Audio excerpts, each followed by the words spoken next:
Hello and welcome, students. Our lesson for today is about subject-verb agreement. What does this phrase mean?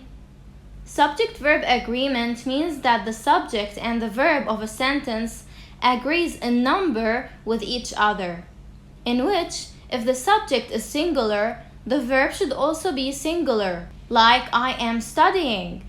And if the subject is plural, the verb should also be plural, like they are studying. Read with me the sentences below. I write, you write, we write, they write, he writes, she writes, it writes, Paul writes. Did you catch it? The form of the verb write changed in the last 4 sentences. You can realize that when the subject used is in the third person singular, like he, she, it, and the proper noun Paul, and the verb is in the present tense, we have to add s or es to the verb. Don't worry, there's more examples.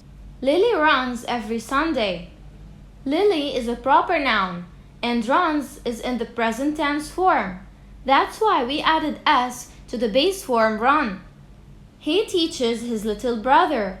Here we use the third person pronoun, he, and the verb is in the present form as well, so we added es to the base form, teach, and so on with the rest of the examples.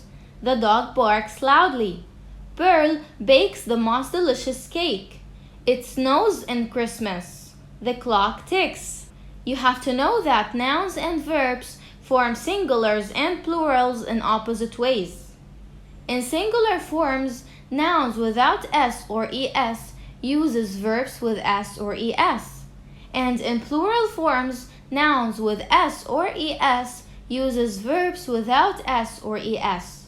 As in this example, the cat plays outside, and the cats play outside. The first one, cat, is singular, so we added s to the verb. Whereas in the second one, we talked about cats, which is plural, so we didn't add s to the verb. Let's talk about the irregular verbs form. Irregular verbs do not follow the pattern of adding s or es when a subject is in the third person singular or singular noun. The verb to be is an example of irregular verbs. Read the sentences below. I am, you are, we are, they are, he is, she is, it is, and Paul is.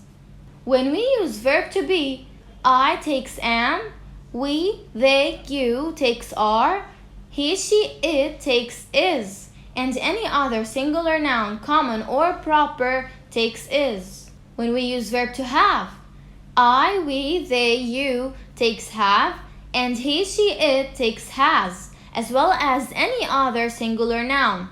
Let's stop here for today, and we will continue in the next session. Thank you.